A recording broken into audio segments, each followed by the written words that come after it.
আরে প্রতিদিনই আমার ভাত বসাইতে দেরি হয়ে যায়, প্রতিদিন কই রান্দা বাড়াটা তাড়াতাড়ি রান্দা ফালামু, কি লিগা যে আমার দেরি হয়ে যায় বুঝি না। আরে কাজ্জা তো লেগে গেছে গা, আয় হ্যাঁ কার বাসায় লাগিয়ে গেল গা কাজ্জাটা, আয় হ্যাঁ চিল্লা চিল্লি কোন বাসায়, আয় হ্যাঁ ভাবির বাসায় তো লেগে গেছে গা, আয় হ্যাঁ কাছে করতে শুনে আই গা কাজ্জাটা যে লাগলো, কি লিগা লাগলো কাজ্জাটা, ভালো করে শুনে লই।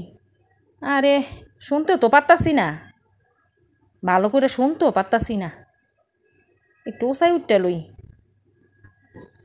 কাছের থেকে না শুনলে কাজ্জাটা আবার মজা লাগতো না।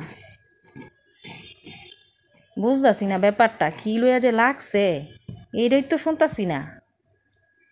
আরে কি যে সমস্যাটা ভালো করে শুনতে পারতাছি না আমি, একটা শুনি তো আরেকটা শুনি না।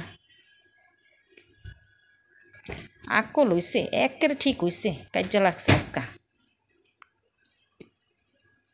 বাইরে দেখলাম আমার সাথে কথা কয় না, আকল হইছে একবারে, কি একটা ভাব, আমি যেন হ্যার বড়া ডিঙ্গা মাইরা লাইছি। আমার সাথে কথা কইলে কি হয়, ঠিক আছে আজকা কাজ্জা লাগছে, আমার মনটা খুশি হয়ে গেছে গা। ভালো করছেন। আমি মোহাম্মদ আলী কেলে হইলে জানলাটার আরেক হাত দূরে সরাই দিতাম, মাথাটার আর একটু বাইর করতে পারলে না মজা লাগতো। যা বাঘ এন থেকে বাঘ, আমি এখন কিচ্ছু দেখতে পারবো না, বাত মোর যা আমল হয়ে তা হয়ে যাক গা, কাজ্জা শুনিয়া লই। আরে আমার বাত তো ফিরনি হয়ে গেল গা আজকা, আমার বাত আমি জানি না আজকা আমার কে বাঁচাইবো, আল্লাহ স্যার আমার আজকা কে রক্ষা করব, আল্লাহ তুমি জানো। আরে মানুষের কাজ্জা দেখতে গিয়ে আমার ঘরে কাজ্জা সৃষ্টি হয়ে গেছে গা। আমি জানান ভাবিরে কেমনে কমু, কোন মুখে প্লেটটা দিমু, লজ্জা লাগতেছে। ভাবি, ও ভাবি, ভাবি এক প্লেট ভাত হইব?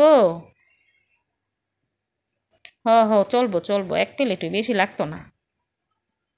থ্যাংক ইউ ভাবি। আই হ্যাঁ রে ভাবি যে আজকে আমার কোন বাচনটা বাঁচাইলো, আমার শিক্ষা হয়ে গেছে, আর জীবনে ভুল করতাম না আমি।